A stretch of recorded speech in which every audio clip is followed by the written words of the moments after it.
মানুষের সাথে কি হয়েছে। এখানে মাহমুদুর রহমান সাহেব বলেছেন একটি উদাহরণ দিয়ে, ওনার প্রতি পূর্ণ সম্মান রেখে আমি বলতে চাইছি, ওনার সাথে ওনার রক্তমাখা ছবি এখনো আমার চোখের সামনে ভাসে। কাজেই ওনার সাথে কি হয়েছে আমি যেমন জানি, রুহুল আমিন গাজী সাহেবের সাথে কি হয়েছে, যেভাবে উনি মৃত্যুবরণ করেছেন জেলের মধ্যে, সেটি আমি জানি।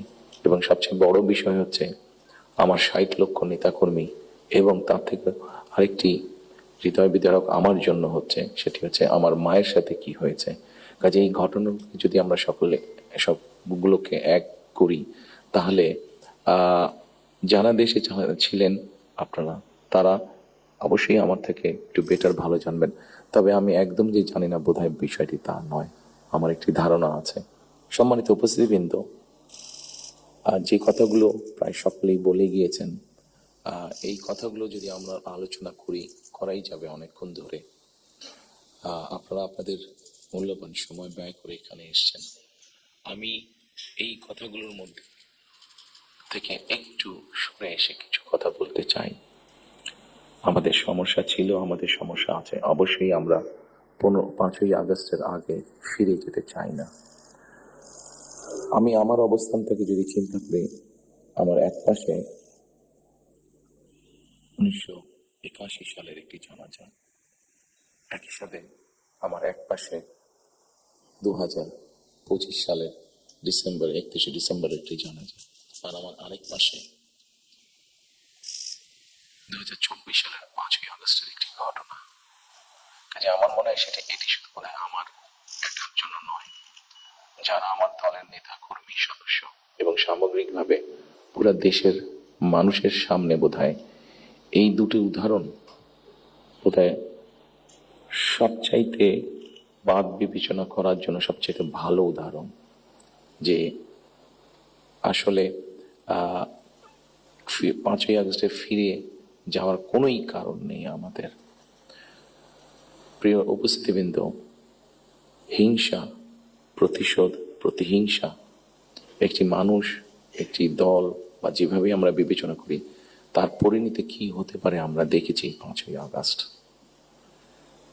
এবং আমি সেজন্যই সকলকে অনুরোধ করব, দলমত নির্বিশেষে আমাদের মধ্যে মত পার্থক্য থাকবে, কিন্তু আমরা যদি চেষ্টা করি তাহলে সেই মত পার্থক্যের মধ্যে রেখে আলোচনার মাধ্যমে সেটি অনেক সমস্যার সমাধান হয়তো আমরা বের করে আনতে সক্ষম হব।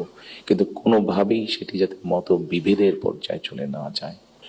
মত বিভেদ হলে জাতিকে বিভক্ত করে ফেললে কি হতে পারে আমরা দেখেছি। আজকে সেই জন্য অনেকের মুখে অনেক হতাশার কথা আমরা শুনি, কিন্তু তারপরেও আসার কথা হচ্ছে যে তাদের কাছে ভবিষ্যতের চিন্তাও আছে, ভবিষ্যতের পরিকল্পনা আছে। এখানে একজন বক্তা বলেছেন, পানির কথা বলেছেন, ওনার সাথে আমার কিছুদিন আগে কথা ছিল, ওনার সামনে আমি আরো বিষয় তুলে ধরি। আমি আজ এখানে দাঁড়িয়েছি ভিন্ন এক অনুভূতি ও আবেগ নিয়ে। বাংলাদেশের এই পলিসি লেভেলটায় আমার প্রথম বক্তব্য এটা। আমি এমন কেউ নয় যার কাছে সব প্রশ্নের উত্তর আছে বা সব সমস্যার সমাধান জানা আছে। তবু আমি বিশ্বাস করি, নিজের ছোট্ট জায়গা থেকেও সমাজের জন্য, দেশের জন্য কিছু করার আন্তরিকতা আমাদের সবার মধ্যে থাকা উচিত। বাংলাদেশ নিয়ে ব্যারিস্টার জাইমা রহমান কেমন স্বপ্ন দেখেন, কি ভাবেন, একটু শুনতে চাইবো। May I kindly request you barrister Zaima Rahman to come to the stage and say something about this for your special remarks. Thank you. আমাকে শোনা যাচ্ছে? বিসমিল্লাহির রহমানির রহিম। শ্রদ্ধেয় প্রধান অতিথি জনাব আমির খসরু মাহমুদ চৌধুরী, সম্মানিত অতিথিবৃন্দ, আসসালামু আলাইকুম। শুরুতে আমি আন্তরিক ধন্যবাদ জানাই আয়োজকদের, যারা আজকের এই সুন্দর আয়োজনটি করেছেন, যেখানে আমরা সবাই আমাদের ভিন্ন ভিন্ন মত, পথ ও অবস্থান প্রকাশ করার সুযোগ পাচ্ছি। আজ আমরা যারা এখানে উপস্থিত, আমরা সবাই একরকম নয়। আমাদের আদর্শ আলাদা, অভিজ্ঞতা আলাদা, দৃষ্টিভঙ্গিও আলাদা, কিন্তু তারপরেও আমরা একসাথে বসেছি, আলোচনা করছি, কারণ আমরা সবাই দেশের জন্য, দেশের মানুষের জন্য ভাবছি। আর এই ভিন্নতা নিয়ে একসাথে কথা বলছি, একের পর এক শুনছি। এটাই গণতন্ত্রের আসল সৌন্দর্য। আমার আগে যারা সম্মানিত প্যানেলিস্টরা কথা বলেছেন, তাদের সবাইকে আন্তরিক ধন্যবাদ জানাই। আপনারা অনেক কিছু বলেছেন, হয়তো বা আমিও বলে ফেলবো। সো আমাদের একটা মাইন্ডসেটে আই থিঙ্ক সিমিলারিটি আছে। আমার খুব ভালো লেগেছে শুনে। আমি আজ এখানে দাঁড়িয়েছি ভিন্ন এক অনুভূতি ও আবেগ নিয়ে। বাংলাদেশের এই পলিসি লেভেলটায় আমার প্রথম বক্তব্য এটা। আমি এমন কেউ নয় যার কাছে সব প্রশ্নের উত্তর আছে বা সব সমস্যার সমাধান জানা আছে। তবু আমি বিশ্বাস করি নিজের ছোট্ট জায়গা থেকেও সমাজের জন্য, দেশের জন্য কিছু করার আন্তরিকতা আমাদের সবার মধ্যে থাকা উচিত। আজ আমি এসেছি শুধু শুনতে, শিখতে এবং একসাথে কাজ করার মনোভাব নিয়ে এগিয়ে যেতে। আমি যদি একটু সময় নিয়ে অ্যাকচুয়ালি একটা ঘটনা মনে এসেছে দাদুর ব্যাপারে, এটা বলতে বলতে।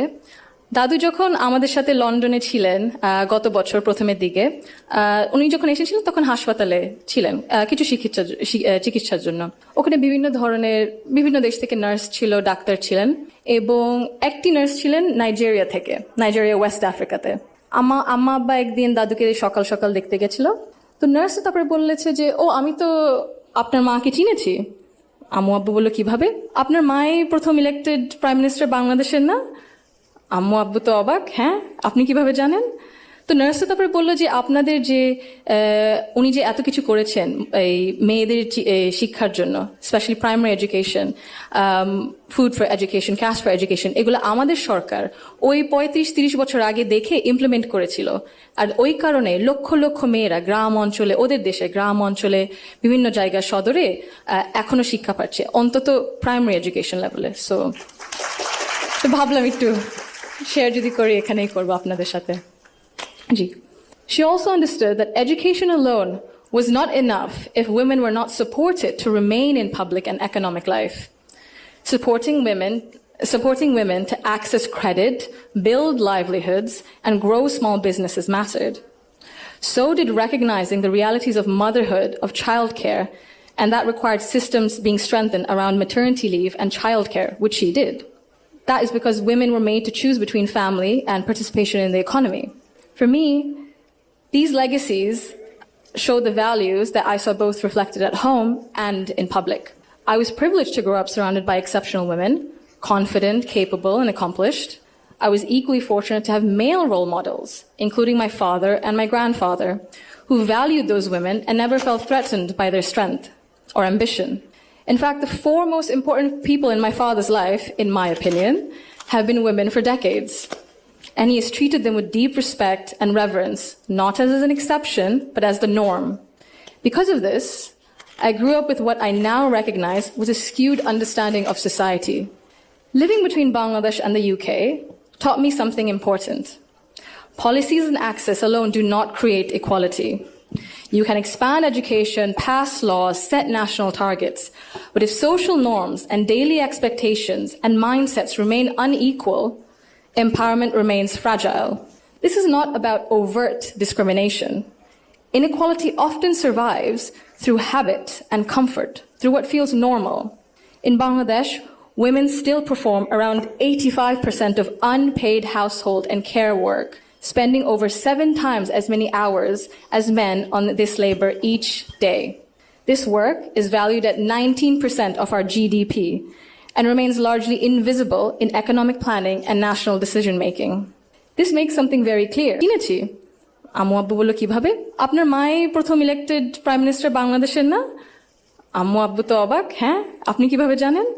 তো নার্স তারপরে বললো যে, আপনাদের যে উনি যে এত কিছু করেছেন এই মেয়েদের শিক্ষার জন্য, specially primary education, food for education, cash for education, এগুলো আমাদের সরকার ওই 35-30 বছর আগে দেখে ইমপ্লিমেন্ট করেছিল। আর ওই কারণে লক্ষ লক্ষ মেয়েরা গ্রাম অঞ্চলে, ওদের দেশে গ্রাম অঞ্চলে বিভিন্ন জায়গায় সদরে এখনো শিক্ষা পাচ্ছে, অন্তত প্রাইমারি এডুকেশন লেভেলে। সো ভাবলাম একটু শেয়ার যদি করি, এখানেই করবো আপনাদের সাথে। She also understood that education alone was not enough if women were not supported to remain in public and economic life.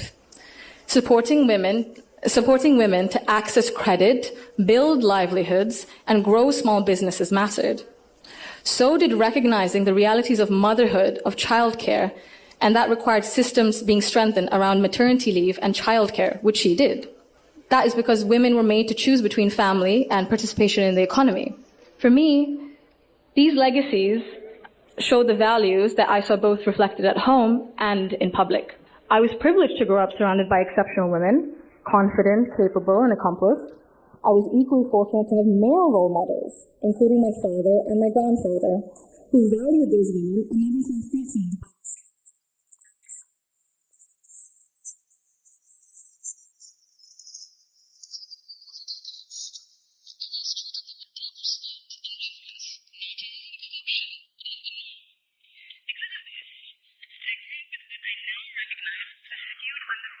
Society. Living between Bangladesh and the UK taught me something important. Policy and access alone do not create equality. You can expand education, pass laws, set national targets.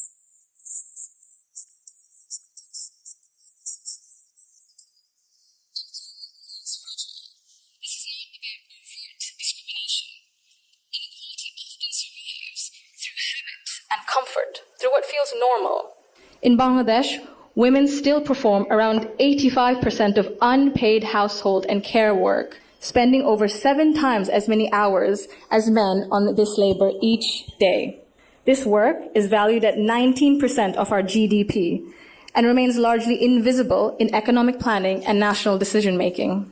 This makes something very clear. কিনেছি আম্মু আব্বু বলল কিভাবে আপনার মাই প্রথম elected prime minister বাংলাদেশের না আম্মু আব্বু তো অবাক হ্যাঁ আপনি কিভাবে জানেন তো নার্স তারপরে বললো যে আপনাদের যে উনি যে এত কিছু করেছেন এই মেয়েদের শিক্ষার জন্য specially primary education food for education cash for education এগুলো আমাদের সরকার ওই 35-30 বছর আগে দেখে ইমপ্লিমেন্ট করেছিল আর ওই কারণে লক্ষ লক্ষ মেয়েরা গ্রাম অঞ্চলে ওদের দেশে গ্রাম অঞ্চলে বিভিন্ন জায়গা সদরে এখনো শিক্ষা পাচ্ছে অন্তত প্রাইমারি এডুকেশন লেভেলে সো ভাবলাম একটু শেয়ার যদি করি এখানেই করবো আপনাদের সাথে She also understood that education alone was not enough if women were not supported to remain in public and economic life.